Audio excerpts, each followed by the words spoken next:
President Trump is trying to keep the focus on his major international moves as unforced errors from his own White House compete for attention with foreign policy. The president took to Twitter Saturday to call former President Obama's Iran deal, quote, a big lie, and point to a new announcement from North Korea saying, quote, North Korea has announced that they will dismantle a nuclear test site this month ahead of the big summit meeting on June 12th. Thank you.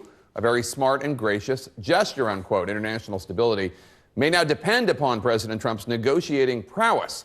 And the president is gearing up for another major foreign policy week. Monday, he will appear by video at the opening of the new U.S. Embassy in Jerusalem, as foreign ministers from Germany, France, and the U.K. plan to meet without the United States to try and save the Iran nuclear deal. And here to discuss, President Trump's national security advisor, Ambassador John Bolton. Ambassador Bolton, thanks so much for joining us. Glad to be with you. So we have a lot of topics to get to. I want to start with the Iran deal. It took a decade of worldwide sanctions against Iran to get Iran to come to the table to make this deal, which I know you and the president feel is inadequate. Can you explain to me how you're going to be able to get Iran to agree to a new, tougher deal without the participation in sanctions of China and Russia and Europe? Well, I think you have to start first with the fundamental deficiencies of the deal itself. It would not stop Iran from getting nuclear weapons. Quite the contrary, it provided cover for Iran to continue its efforts.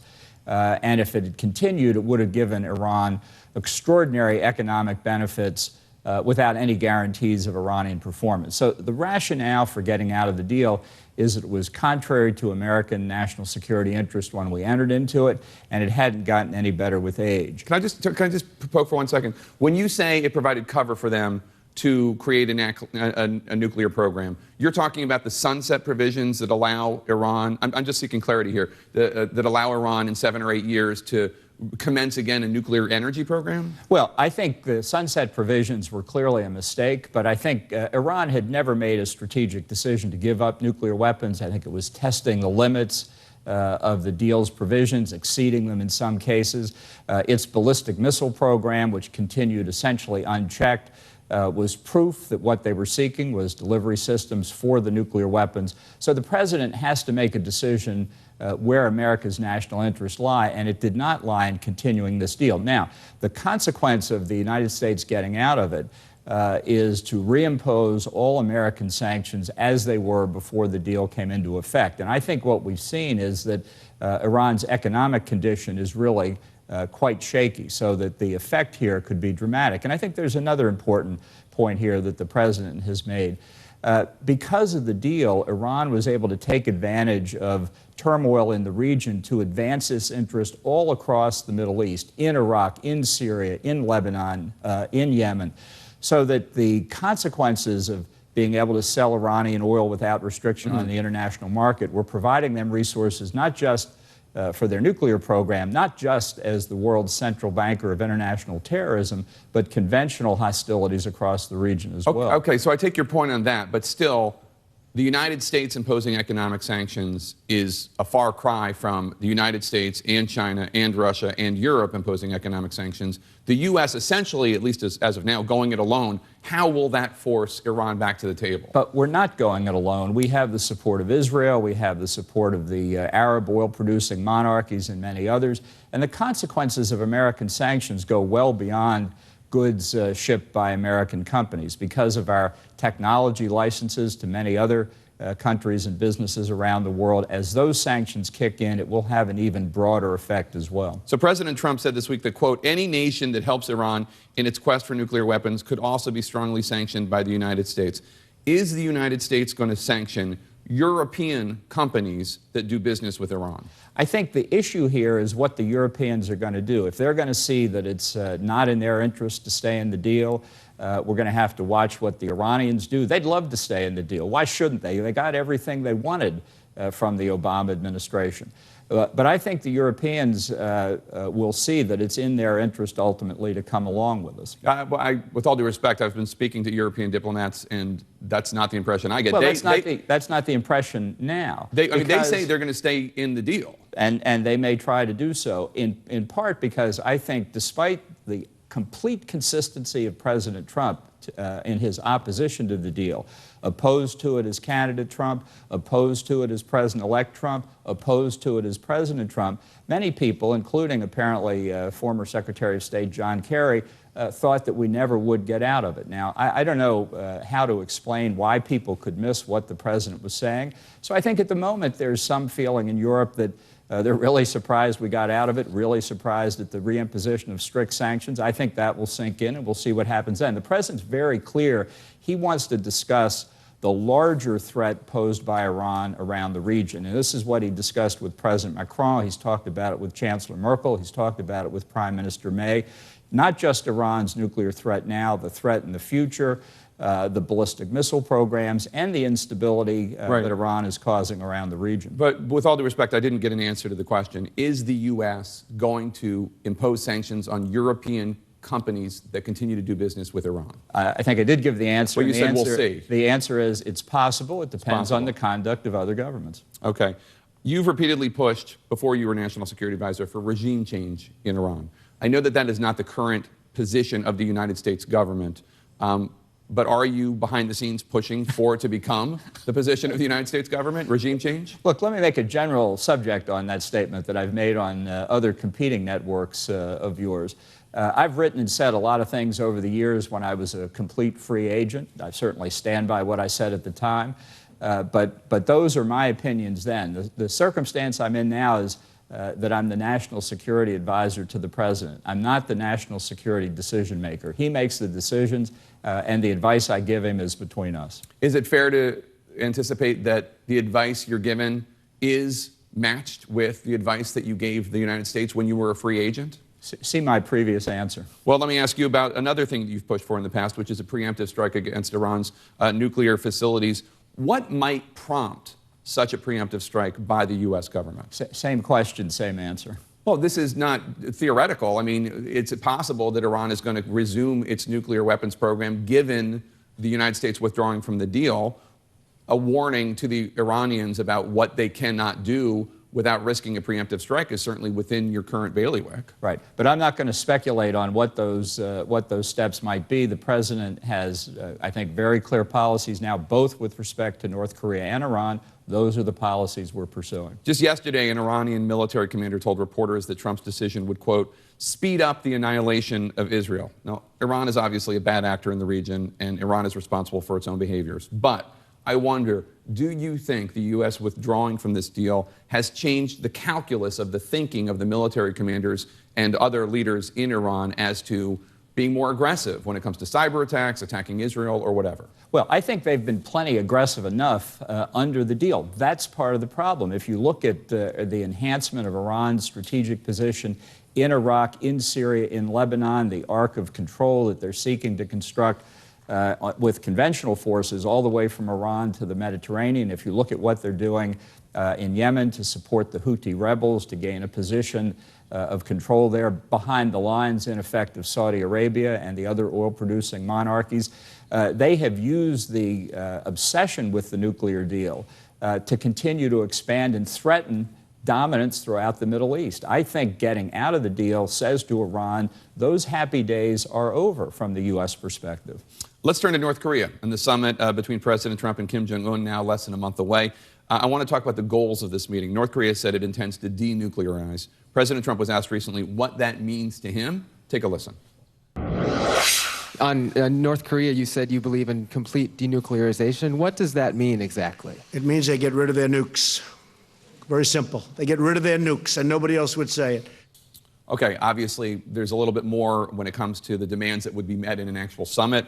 There's missile capabilities, there's uranium enrichment, there's international inspections. Can you clarify, heading into these negotiations, exactly what does complete denuclearization mean? Well, I think the phrase that we've used and continue to use is complete, verifiable, and irreversible denuclearization. You can look at some other commitments that North Korea made in the past and didn't live up to as helping to define what that means. For example, in the 1992 Joint North-South Denuclearization Agreement, North Korea committed to give up both the front and the back ends of the nuclear fuel cycle, both uranium enrichment and plutonium reprocessing. So on the denuclearization side itself, that means all aspects of their nuclear program. Clearly, the ballistic missile program, as with Iran, with the intention of being a delivery system for nuclear weapons, that's got to go. I think we need to look at their chemical and biological weapons programs as well. The president's going to raise other issues, the Japanese abductees, the South Korean citizens who were kidnapped. So there are a lot of issues to discuss. Secretary Pompeo and his successful trip to Pyongyang, just returned last week, foreshadowed that. We'll look to see if there are discussions in the next few weeks that lay it out in more detail. But it's an ambitious program, and that's why it's important to test whether, in fact, North Korea has made a strategic decision to give up weapons of mass destruction. Ambassador Bolton, stay right there. I have more questions for you about North Korea and more, including how President Trump is preparing for his meeting with Kim Jong-un. Stay with us.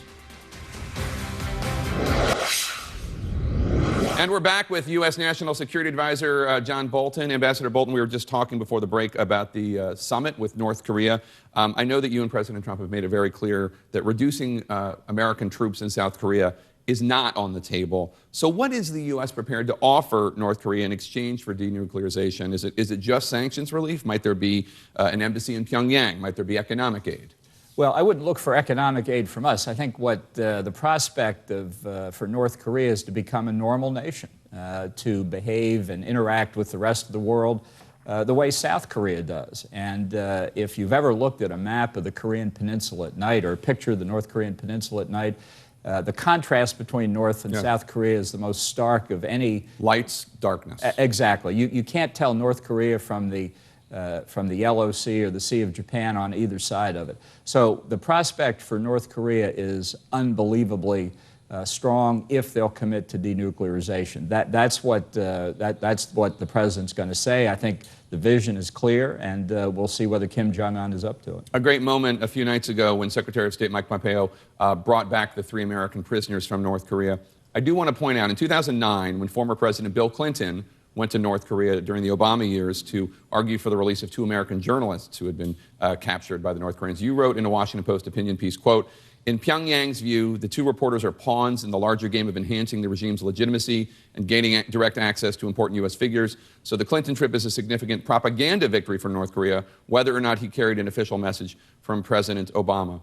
Was that different from what Secretary of State Pompeo did, bringing home these 3 detainees? Was that not also a propaganda victory? Well, it's a fair question, but the answer is it is completely different. Because of the president's maximum pressure campaign, North Korea has come to a point that they never reached under any prior president.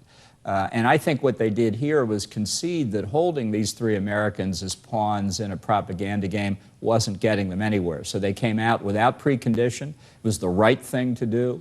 But it's really because of the different policies that North Korea faces from the United States, I think, that they made that decision. Don't President Bush and President Obama deserve at least some credit for imposing economic sanctions against North Korea that, in tandem with what President Trump did, helped create this moment? Well, let's be clear. From the U.S. perspective, there have been stringent economic sanctions against North Korea ever since the Korean War. Right.